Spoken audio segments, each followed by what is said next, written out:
Vous vous en doutez, les voitures électriques, ça fonctionne à l'électricité. Mais l'électricité, on n'en a pas parlé tout à l'heure parce que c'est pas une énergie primaire, c'est un vecteur énergétique. Ça veut dire qu'elle est créée à partir d'autres sources d'énergie, comme par exemple... Donc rien ne nous dit que la voiture électrique n'émet pas de carbone. Tout dépend de la source primaire utilisée. Selon les pays, les sources primaires utilisées sont différentes. On parle de mix énergétique pour désigner la répartition de ces sources consommées. On peut alors se demander, qu'est-ce qu'un bon mix énergétique ?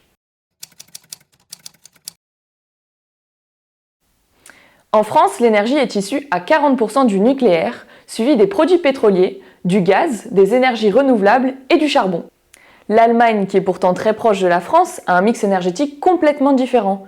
Là-bas, c'est le pétrole qui est le plus utilisé, suivi du gaz et des énergies renouvelables.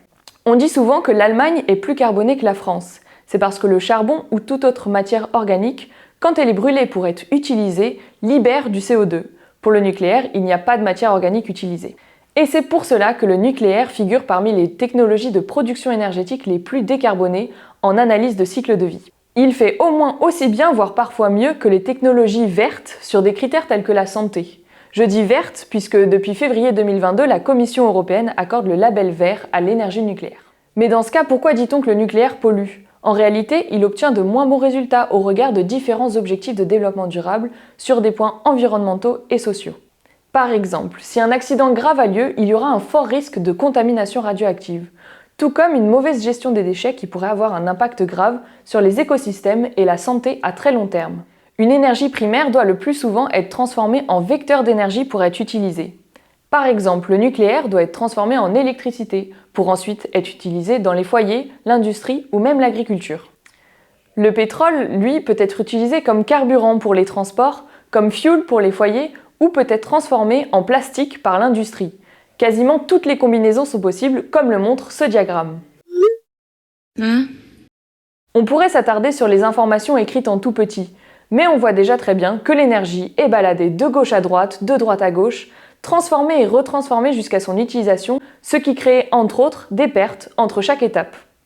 Pour atteindre l'objectif de neutralité carbone que la France s'est fixé pour 2050, il faudrait alors diminuer drastiquement l'utilisation des énergies fossiles. C'est d'ailleurs dans cette optique que de plus en plus de véhicules électriques font leur apparition. Mais pour diminuer le taux d'énergie fossile utilisé tout en répondant aux besoins actuels, il va falloir augmenter le nombre d'infrastructures sources d'énergie renouvelable et peut-être relancer le nucléaire. De plus, les énergies fossiles resteront nécessaires à la fabrication de nombreux objets. Elles ne sortiront donc pas totalement de notre mix énergétique. D'ailleurs, les véhicules électriques polluent davantage que les véhicules thermiques lors de leur fabrication, où 2 fois plus de gaz à effet de serre sont émis, notamment pour leurs batteries et systèmes de motorisation.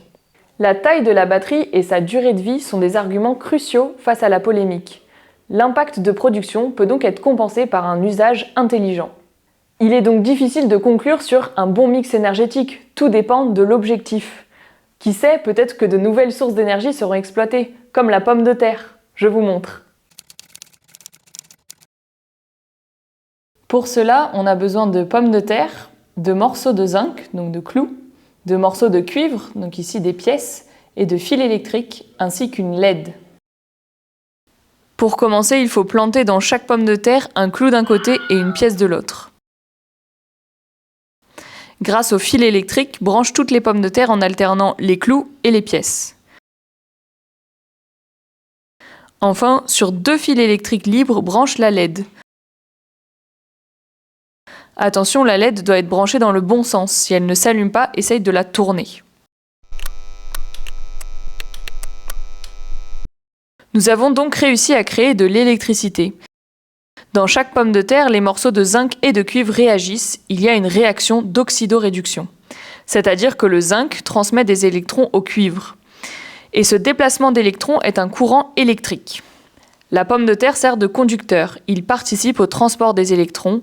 C'est ce qu'on appelle un électrolyte. En branchant plusieurs pommes de terre en série, c'est-à-dire les unes à la suite des autres, le courant électrique s'additionne à chaque pomme de terre. Ainsi, il est suffisamment important pour allumer la LED. Ce qui n'est pas possible avec une seule pomme de terre. Reste à savoir si l'on peut recharger notre voiture avec les pommes de terre du jardin.